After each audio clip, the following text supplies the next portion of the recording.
2025, o ano dos fundos imobiliários, será que é a hora de aportar em fundo imobiliário, aproveitando aqui essa grande queda nos preços, ou seja, dividendos maiores para quem compra agora, já que deu um suspiro, parece que está ressurgindo das cinzas, ou será que vai cair mais?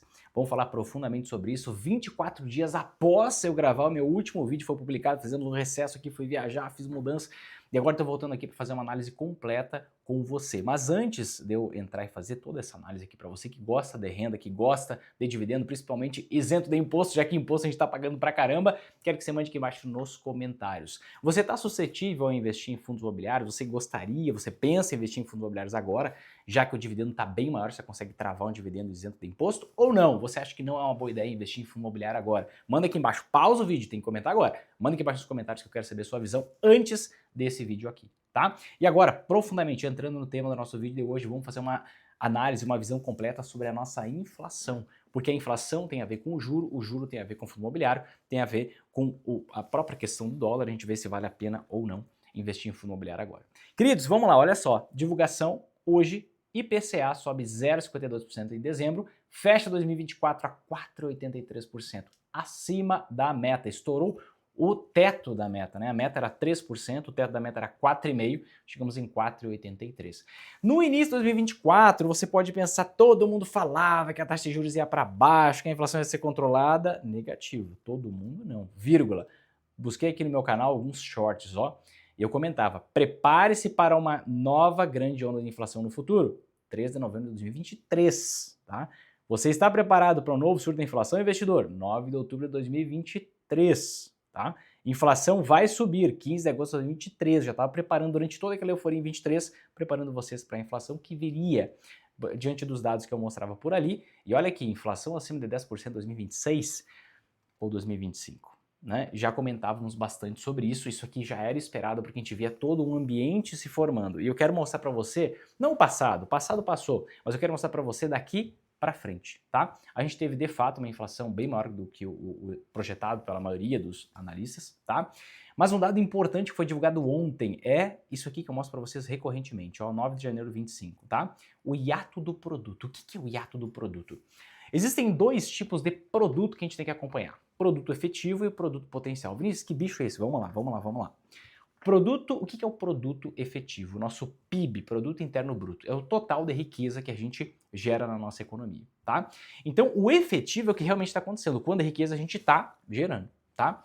O PIB potencial é um cálculo estimado onde a gente consegue perceber qual que seria a capacidade produtiva máxima da economia sem gerar transtornos inflacionários no futuro, sem gerar uma crise inflacionária no futuro, sem gerar uma grande inflação no futuro. Isso é o PIB potencial. Então, o PIB efetivo, linha azul, PIB potencial, linha laranja, tá? Basicamente a gente vê o quê? O PIB efetivo é o ritmo, o batimento cardíaco que a gente está nesse momento, né? E o PIB potencial seria a nossa frequência cardíaca máxima.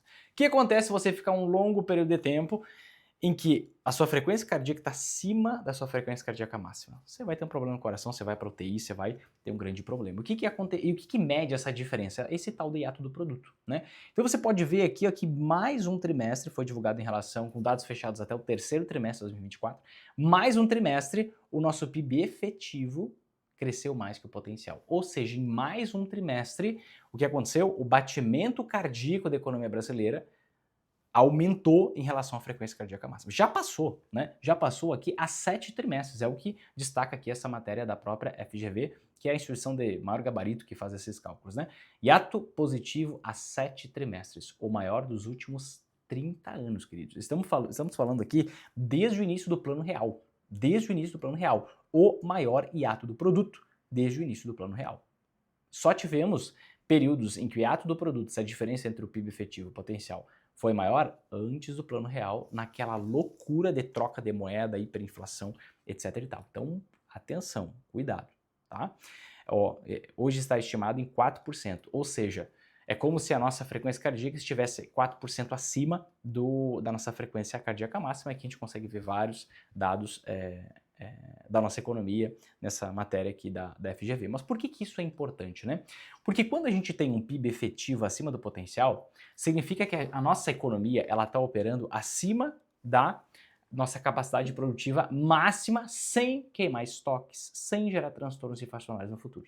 O que está acontecendo agora? A gente tem muito dinheiro fluindo para a mão das pessoas, talvez não chegue na sua, mas chega na mão das pessoas, e as pessoas estão aumentando o consumo. Só que a produção está estagnada.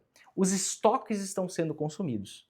Quando a gente tiver um momento em que os estoques forem consumidos, o que acontece? Falta produto. Se falta produto, os preços explodem. Então essa inflação que a gente tem aqui, ó, no curto prazo, em 2024, é um cheirinho da inflação que pode vir em 2025 e 2026. Isso aqui tem tudo a ver com o fundo imobiliário, a gente já vai conversar sobre isso. Preciso dar base para a gente poder avançar. Então essa inflação aqui, ó, talvez não seja o pico. Talvez seja somente o anúncio do que está por vir. Olha aqui, uma inflaçãozinha de 5%, preparem-se para 7, 8, quem sabe 10, 2025, 2026, não sabemos.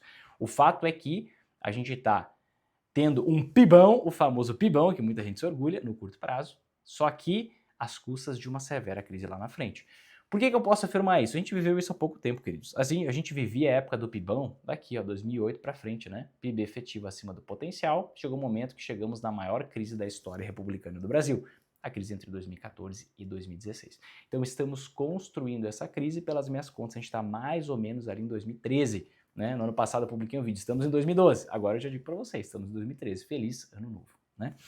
E o que acontece? Quando eu olho para a inflação e eu vejo, opa, essa configuração econômica me leva para ter mais inflação? Se a gente tem mais inflação, a gente tem mais juro, mais taxa Selic, mais taxa de juros. Se eu tenho mais juro, mais taxa Selic, mais taxa de juros, vamos dar uma olhada na dinâmica dos fundos imobiliários em relação à taxa de juros? Olha só, aqui a gente consegue ver, vamos pegar aqui os últimos 5 anos, né?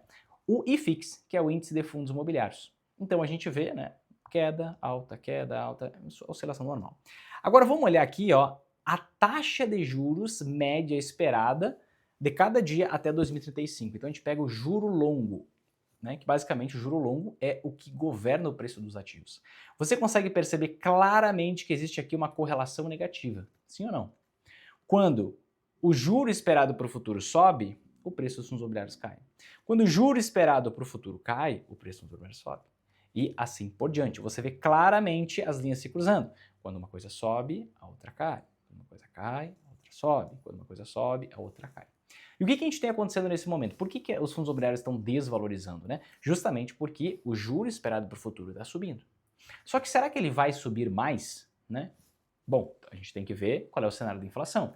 O cenário da inflação que a gente tem é uma inflação que estourou o teto da meta e uma configuração econômica que nos leva para ter mais inflação. Logo, se a gente continuar gastando bem como a gente está gastando, o que acontece?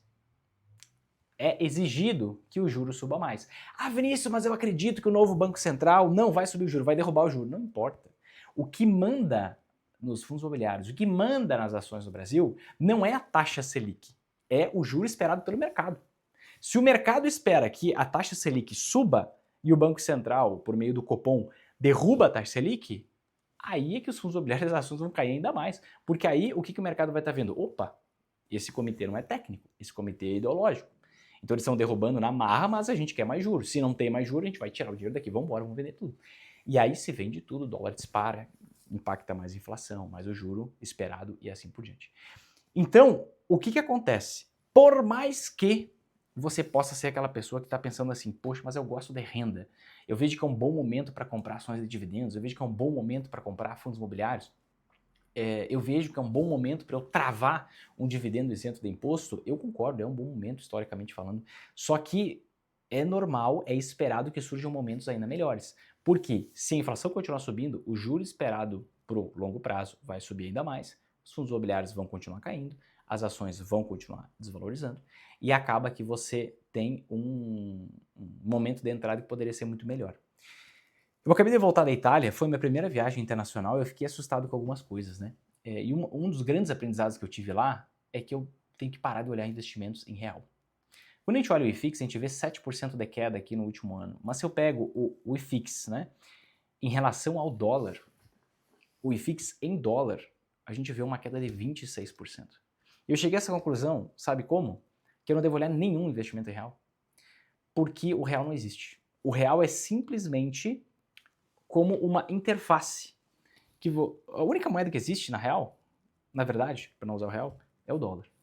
E todo o restante é um espelho, né? Não é um espelho, todo o restante é um filtro, né? Que vai me mostrar o preço das coisas em dólar, só que em outra moeda. Como que eu cheguei a essa conclusão? Eu fui numa loja e eu fui ver um casaco. E eu olhei lá, poxa, eu não estava precisando de casaco, eu queria ver, quem sabe, comprasse, né? E eu olhei lá um casaco, 250 euros. E eu pensei, 250 euros? Poxa, é barato, né? O salário médio ali está na faixa dos 2.000 euros. Então imagina, 250 euros vai dar o quê? 12,5% da renda mensal de alguém, né? Mas quando eu penso em real, eu faço a conta, 6,50 vezes 250, meu pai do céu, é mais de R$ 1.000 um casaco. Um casaco normal, preto, não tem nada, nem é tão bom assim, mas 250 euros. E quando eu olhava assim para os preços das coisas, as coisas são muito baratas em euro. Uma pessoa comum vive muito bem na Itália, por exemplo, né? E comprando as coisas do bom do melhor, vai no mercado, sei lá, 50 centavos, uma garrafa de 50 centavos de euro, né? Uma garrafa de água de 1,5 litro. Aí eu penso, poxa, no Brasil, se você vai num atacado, talvez na promoção você pega 3 fardinhos de 500 ml e você consegue 50 centavos de real. Então, as coisas são muito caras para quem vive só em real, para quem tem só real, né? Eu preciso começar a olhar as coisas somente em moeda forte. E quando eu olho as coisas em moeda forte, quando eu olho as coisas, por exemplo, em dólar, né?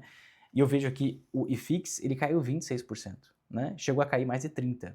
Poxa, será que não é oportunidade? Bom, se a inflação tá jogando para cima e o juro tá esperado é para cima, e a gente tem uma dívida cada vez maior, a gente só gasta, então não tem uma solução para a nossa dívida pública, a direção do dólar ela continua sendo para cima. Por mais que a gente olhe aqui para o dólar e veja ele subindo constantemente desde o meio, né, de 2023.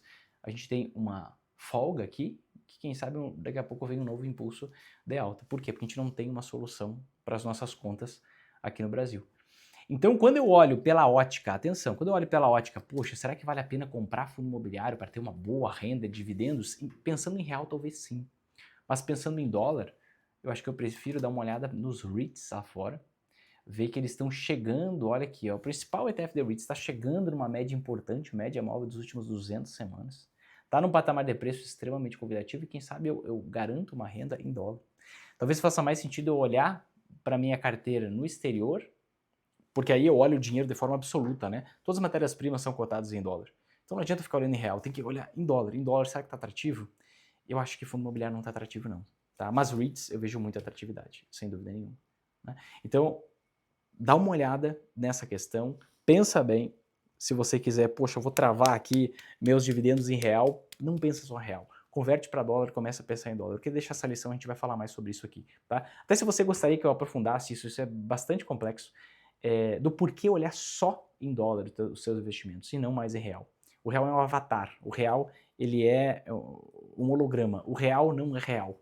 Na verdade, tudo está cotado em dólar. Se você quer que a gente continue essa conversa, manda aqui nos comentários. Eu quero saber. Talvez eu esteja avançando demais com vocês aqui, talvez eu deva tratar só com meus alunos, mas manda aqui nos comentários se você quer estender essa conversa sobre do porquê olhar só em dólar e não mais em real, de uma forma, acho que um pouco mais avançada, né?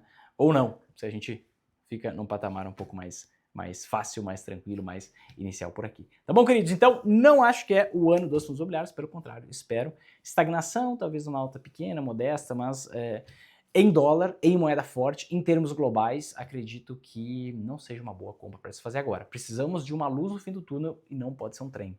Precisamos de uma reforma administrativa, corte de gastos severo, e eu acho bem difícil que a gente consiga isso esse ano, tá bom? Se fez sentido para você esse vídeo, se você gostou, toque aqui embaixo gostei, compartilhe com seus amigos, se inscreve no canal, ativa o sininho, faz todo esse processo. Te vejo no próximo vídeo, um forte abraço e até!